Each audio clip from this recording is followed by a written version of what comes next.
Welcome, everyone. Today, we're diving into some super exciting business opportunities for 2025 that tap into low upfront investment and the growing digital scene. It's fascinating how Yeah, these ideas are reshaping our entrepreneurial landscape. absolutely. It's like a buffet of options, from ghost kitchens to digital marketing agencies, each with its own twist, right?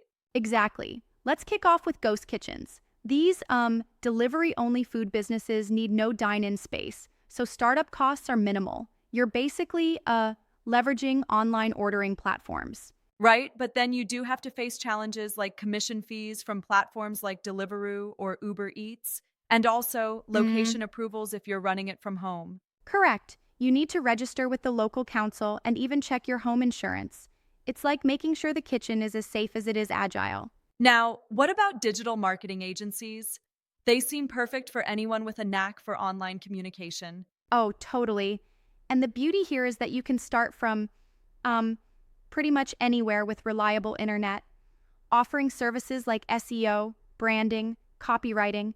It's a full package business that doesn't demand heavy initial capital. Yeah, it's almost like being your own PR team running the show. Exactly. And then we have affiliate marketing. Now, if you already have a blog or a website, you can monetize it by promoting products. Every sale through your referral link earns you a commission. It's a fantastic way of earning passive income over time. Yeah, it does sound appealing, but sometimes it takes a while to build enough traffic to make the commissions really add up, right? Right. It's a bit of a slow burn. Building website authority is crucial, but once established, you could gain percentages that range from 1% to even 20% on some transactions, Mm-hmm. making it a tempting model. What about drop shipping? That's another model that's been booming in recent years. Oh, dropshipping is pretty clever. You never have to hold inventory. You list products on your site, and then when someone buys, you order from a third party who ships directly to the customer. It's like playing the role of a marketing middleman without the overhead of warehousing. True, but I've heard that margins can be thin sometimes. That's a valid point. But keep in mind, if you optimize your pricing strategy and niche down properly, you can often achieve healthy profits. Plus, the low starting cost really matters here. Makes sense. Now, switching gears, what do you think about starting a website design business? That's a great one, especially since almost every business needs an online presence now. If you've got the coding skills and an eye for design, you just need a computer, some software, and a creative spark to start offering services. And there's Mm-hmm. always room to expand. It really sounds like a personal creative outlet that can also bring in some serious cash. Absolutely. And speaking of creative outlets, freelancing is another soaring opportunity. Writers, graphic designers, photographers, social media marketers, the beauty is the virtually non existent upfront cost. A good laptop and a solid portfolio can get you started fast. Right. And given the gig economy's growth, offering discounts for referrals can further boost your client base, correct? Exactly, it's all about building that word of mouth momentum. Plus, the flexibility is unbeatable. Now, what about event management? I know lots of people who are great at organizing parties and gatherings. Yeah, event management is a real crowd pleaser. Whether it's weddings, concerts, or corporate events, being an event organizer means you plan bespoke experiences. Initially, you might manage small functions and then scale up to larger ones, winning Right. over clients one event at a time. Interestingly, that requires good negotiation skills and a knack for logistics. True enough. Then there's the clothing business, perfect for anyone with a passion for fashion and design. You start small, maybe online at first, or with local markets, and grow your brand consistently. Yeah, and considering data shows an average household spends around $840 a year on clothes, it's a market with steady demand. Exactly.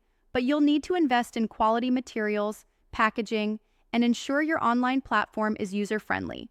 Otherwise, customers might not convert, which is a tough gap Yeah, to bridge. I agree, competition can be fierce. What about photography and videography? Oh, that's ideal for those creative souls.